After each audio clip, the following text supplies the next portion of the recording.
What up, though, people? Thank you for pushing play on the Lion's Word vlog again. We are on chapter 11 of the second book of Adam and Eve. Let's go ahead and jump in. I want to read this title before I get to reading the meat and potatoes, the information. Seth becomes head of the most happy and just tribe of people who ever lived. Okay, so remember what I said at the end of the previous video. Who's going to become the leader? We already determined that it was going to be Seth. We said it at the end of the previous video, and so here we have it. Let's go ahead and jump in. After the death of Adam and of Eve, so Eve has now transitioned as well. We don't get a lot of information about Eve transitioning here, but it says that now she's going. So now Adam and Eve are going, and we got Seth, Abel, Cain. That we have the posterity of the first two, and we're moving forward for sure now. All right, they are not getting back into the garden. The first ones who was ever even descendants from the garden, they're going. Okay, so now let's see what happens. Okay, after the death of Adam and Eve, Seth severed his children and his children's children from Cain's children. Cain and his seed went down and dwelt westward below the place where he had killed his brother Abel. But Seth and his children dwelt northwards upon the mountain of the cave of treasures in order to be near to their father Adam. Okay, is what they were used to. The spirit is there. That is what they know, is what they're familiar with. Adam's body is there. Remember, he has been embalmed there. So it's not going to smell bad or anything because, you know, they embalmed it and everything like that. And even if it was some kind of a, you know, they're early. It's different back then. So they don't want to be away from Adam. And I imagine early humans, first tastes of grieving from people passing on. Yeah, it's going to be interesting. Okay. And Seth, the elder, tall and good, with a fine soul and of a strong mind, stood at the head of his people and tended them in innocence, patience, and meekness, and did not allow one of them to go down to Cain's children. But because of their own purity, they were named children of God, or children of the Most High, or children of Elohim, whatever they referred to as God, meaning they were followers of that spirit. Okay. Okay, they wouldn't have said literally children of God back then because they weren't speaking English, and God wouldn't have even been a word to be thought about at that point. So they would have been referencing the highest one in its rawest, and it would have been like, hey, we're followers of that. We're children of that. We're offshoots of that. We're breakoffs of that. We're imprints of that. We're copies of that. We're duplicates of that higher power. And they were with God instead of the hosts of angels who fell off, the dark ones. For they continue, or who fell, for they continued in praises to God and in singing psalms to him in their cave, the cave of treasures. Then Seth stood before the body of his father Adam and of his mother Eve and prayed night and day and asked for mercy toward himself and his children. And that's when he had some difficult dealing with the child, he would give him counsel. Okay, so wisdom. He prayed for wisdom. Okay. But Seth and his children did not like earthly work, but gave themselves to heavenly things, for they had no other thought than praises, doxologies, and psalms unto the Most High, or reverences for the Spirit. I'm going to say doxology, that word, that's a word that came along with I'm going to say that word is probably Roman root. It's Italian root, maybe Spanish, but I don't know the etymology of the word or like where it comes from.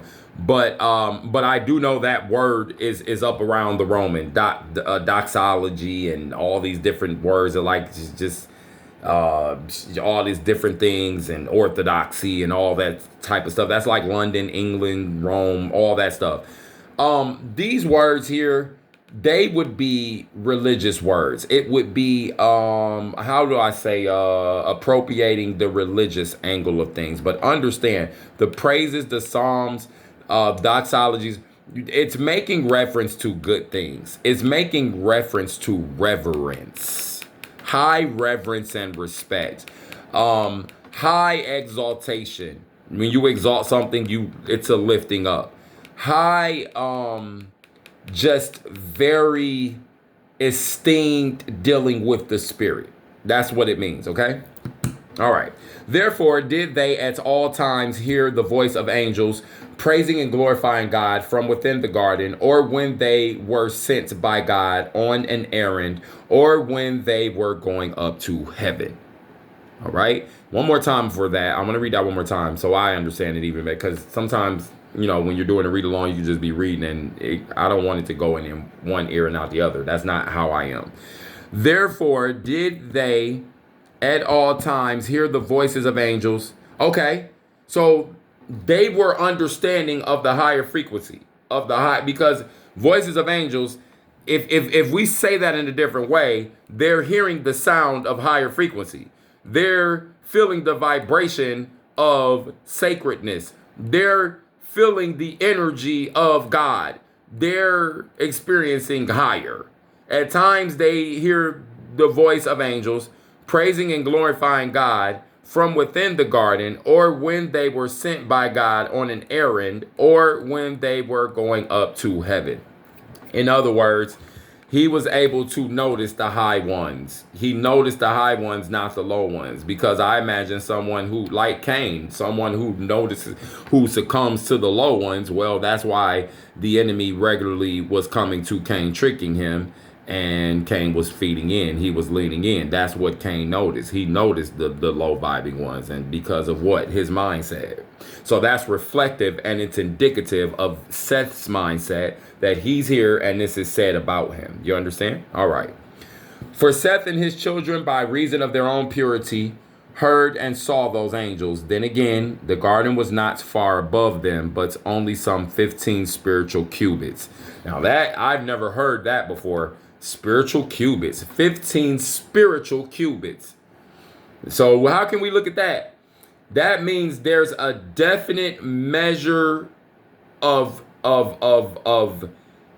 space-time energy, however you want to call it, because it's spiritual.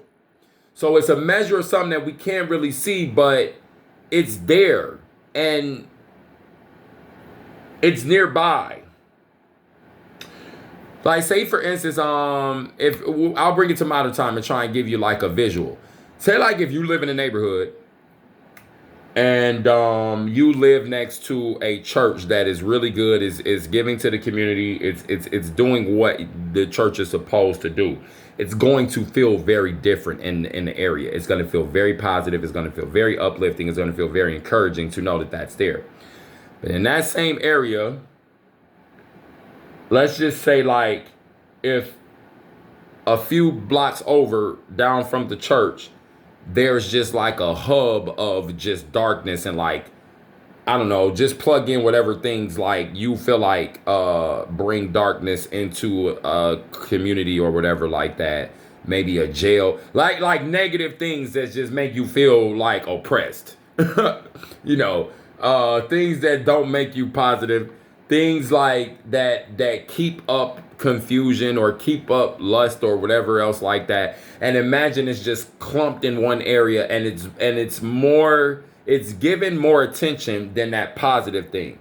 You're gonna feel that negativity more than you feel the positive thing, even though the positive thing is there. Now you can, if you lean towards a positive thing and you're leaning in and you're like, man, I don't want to have nothing to do with that. You know it's heavy and you know it's there. That's why you lean into the positive thing so much, because you know that junk is heavy. I think that's what it's saying. Like, it's that higher spirit was nearby. It was close to them. It was where everything started. It was all of the whole book one of the books of Adam and Eve.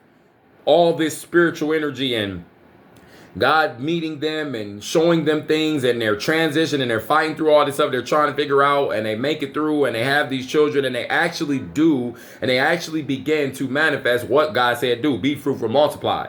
So it makes sense that them being by the cave of treasures, them being by Eden, has an impact on them, right? Like, per what I just said. That's why they can't be by Cain's people, because we're going to read here soon. Cain's people, totally different. And this is, see, This supports what I just said a few minutes ago, over the last few minutes in this video. Cain's energy totally different than that energy. So it's going to be impactful. That's why he told him, don't be around them, because it's going to have an impact, whether you like it or not. And you shouldn't like it, because you should understand that impact is detrimental to your forward movement and trying to get back to the higher state. Okay? Higher spiritual state. If that makes sense. I know that's kind of like, just it be there sometimes. You got to follow, but follow. Go back and re-listen again, and trust me, it'll make sense to you. If it didn't the first time, it will the second time. You'll be like, oh yeah, I get it this time. All right, but some 15 spiritual cubits, whatever that means. Now one spiritual cubit answered. Oh, let's see, because they're about to show us. I love when this happens. Now one spiritual cubit answers to 3 cubits of men, altogether 45 cubits. One spiritual cubit answers to 3 cubits of men. So it takes 3 cubits of men to equal 1 spiritual cubit. So it's actually a further distance than what we may think, because I was about to say 3 times 15, 45. So altogether 45 cubits. Meaning there's it's different. It's a different measurement than man's measurement. Okay? If you understand anything about what I just said right there, it's a different measurement. It's spirit. It means that it's helping you understand, and it's doubling down that spiritual is different than physical. And it is. Okay? And is.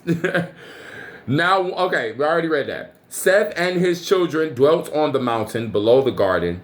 They sowed not, neither did they reap.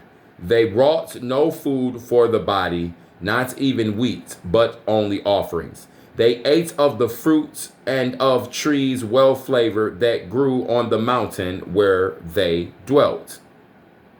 Then Seth often fasted every 40 days, as did also his eldest children. For the family of Seth smelled the smell of the trees in the garden when the wind blew that way. So that's how they found the trees, okay? They were happy, innocent, without sudden fear. There was no jealousy, no evil action, no hatred among them.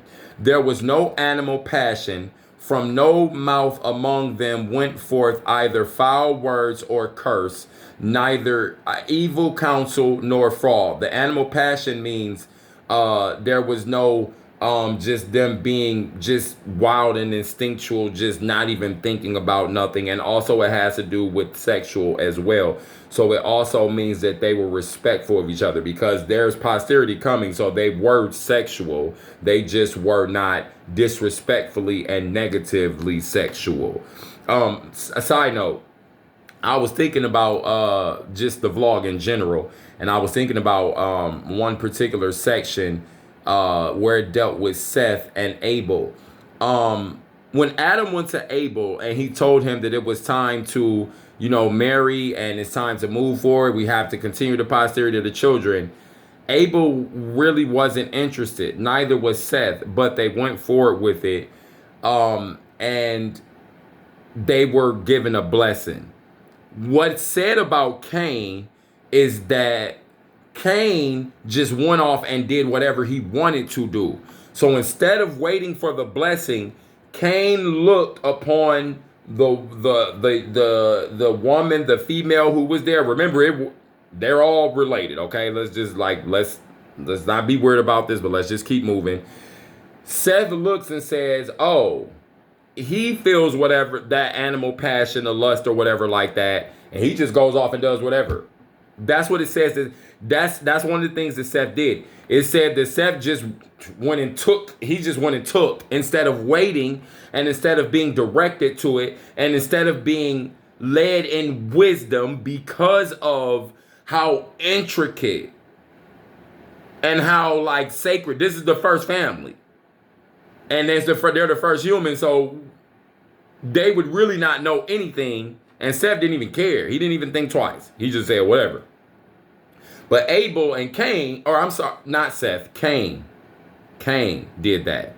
But Abel and Seth, however, they didn't even have the desire. And Adam had to tell them, no, we have to do this. It's time. This is your blessing now. y'all be joined, have children, because we have to move this thing forward. Okay, that was something I was thinking about just in my own mind. Just I always think about this vlog. I love these things, like this stuff I'm reading. I love this topic. I am very comfortable here, going through the Bible and Apocrypha and all this stuff and these books and things I'm gonna be getting into. Like I'm here for the long haul. So this is just the beginning. All right. But anyhow, let's keep going.